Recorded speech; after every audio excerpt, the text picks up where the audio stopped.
Hi, I'm James with British Customs. Today we're going to talk about one of our shop bikes, the Tracker 11. It was built for our Legend series in tribute to Gene Romero, the factory Triumph racer. And it's based off of a fuel-injected Bonneville. And we're going to discuss some of the things we had to do to make this happen and make it look old school.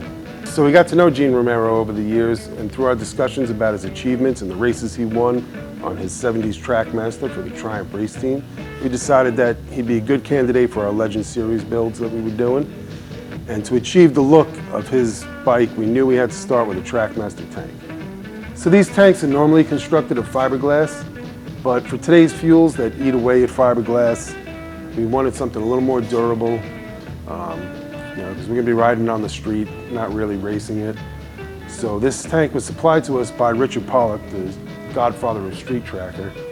And it's the perfect tank, made out of aluminum. It's got the bungs for the fuel injection that we needed, and it matches that Trackmaster tank perfectly. So in order to supply fuel to the throttle bodies, we need to have a fuel pump, and we couldn't fit it in the tank. So we located it to the back here, and looks nice and cool and racy, we thought. So we had these custom lines made up by Deering Industries, nice high-performance race stainless steel hoses that are going to last, and they're up to the job. So what we have here is the feed line comes out of the tank and comes all the way to the back to the fuel pump, and it comes out of the fuel pump to the other side, which gets fed to a regulator down here that we have to regulate the fuel pressure, which will supply the proper pressure to the injectors here, and then whatever excess pressure we have, it sends the fuel back into the tank on the other side. So another part we added, which was also supplied by Richard Pollock, is the oil cooler kit, which comes with a high-performance oil cooler, high-performance stainless braided lines, and it eliminates your frame rails on the bottom, which we were a little concerned about in the beginning, but this has really held up, and we've used it a couple times since then. A lot of people don't think that it's going to hold up, but we think Richard knows what he's doing, and if you're not sure, maybe you want to Google him and see what kind of stuff he does. So the next thing is the exhaust. Gene Romero's bikes typically had a staggered dual cones coming out the back, so we wanted to do a little twist on that, so that's where we came up with the 2-into-2 tracker. And it's got the classic bend of a Triumph here, but then tucks in nice right through the middle. We have the baffles located in the pipe right there. So these slip-ons back here are actually hollowed out, but there is baffle located in there. They come apart quick with springs, so you can do quick services on them. This whole system is all stainless steel with works style cones on the back here. It's all TIG welded and made right here in Gardena, California. So to increase performance, we installed our airbox removal kit, but instead of using the cone style K&N filters that come in the kit, we decided to go with the round ones that give us a more vintage look. Next, we installed our cams that we developed back in the day. They have a real nice low end to mid-range torque, and we use them on a lot of our builds, and we really like the way they perform. Plus, they have a nice rhythm at idle. And just another note, whenever you're doing performance work, it doesn't take much add-ons to do a performance job that's going to make your clutch start slipping. So in here we put a Barnett with the green spring kit, and that we recommend for any performance upgrade you want to upgrade your clutch. So now that we increased our airflow in, changed our cam timing, and increased the airflow out, we have to fine-tune the fuel injection to meet the requirements of all this. And that would be just like tuning a carburetor. You change out your jets, put a bigger one in, smaller one in, to increase your fuel or decrease it. But now we got to do it through the computer. And the way we do that, you could either do it with a drop-in tune, where you're just putting one tune in there, and whatever it does is whatever it does. Just like, if you only had one jet to change on a carburetor, you'd put it in there and hope you get lucky.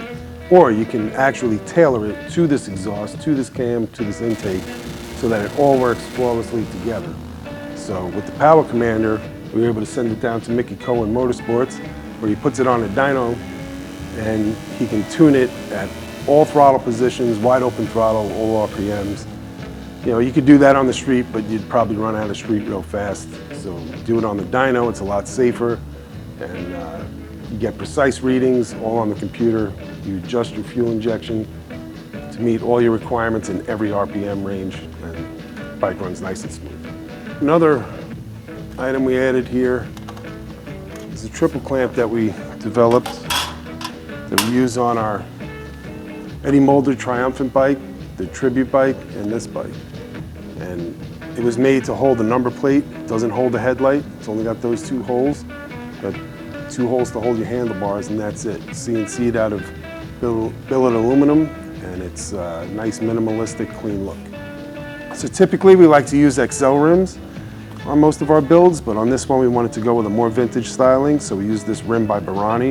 It has the nice lip going here that looks very classic, and we have it laced up to a Talon hub using Buchanan spokes and a Behringer brake rotor with golden tires, which are nice street legal race tires. We also have the Behringer caliper on here, which is a 4-piston caliper. Normally you only have 2 pistons on one side.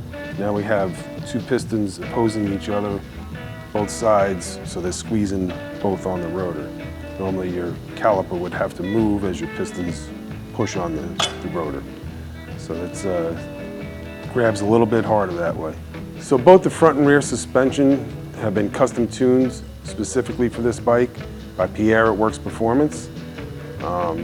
It's got a real stiff setup on it, which is great for the track, but it actually does pretty well in the street too.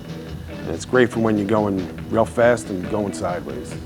So another pretty cool thing that we did here was we relocated our ignition switch down here, you know, using the same setup that we normally use up at the top, but we put it down here.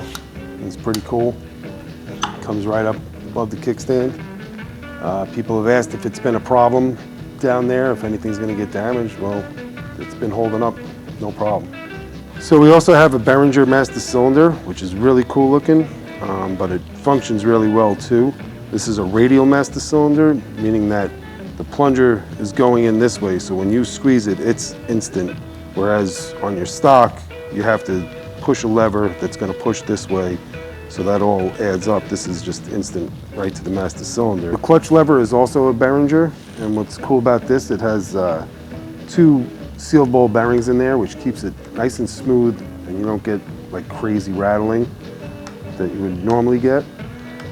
Both the levers on the brake side and the clutch side have breakaways here, so if you were to go down or if you hit something, these will snap off rather than bend your whole lever, and you can still keep riding.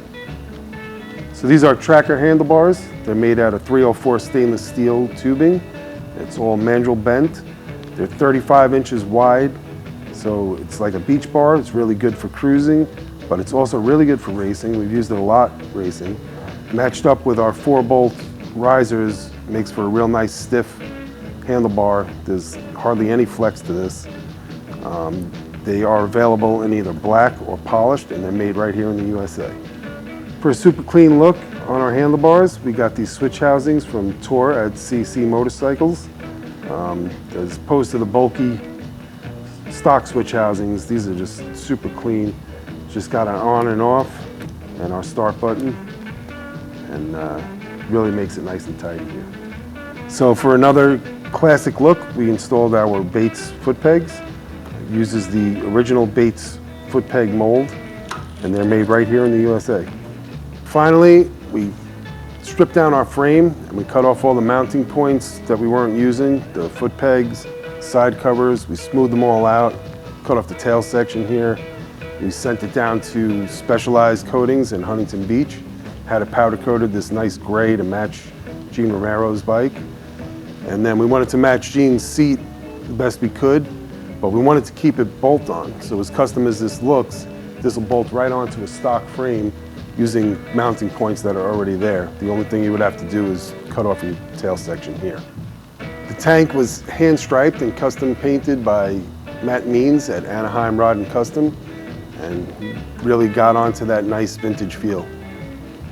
So this is our Tracker 11 build. It's our Gene Romero tribute, part of our Legend Series builds.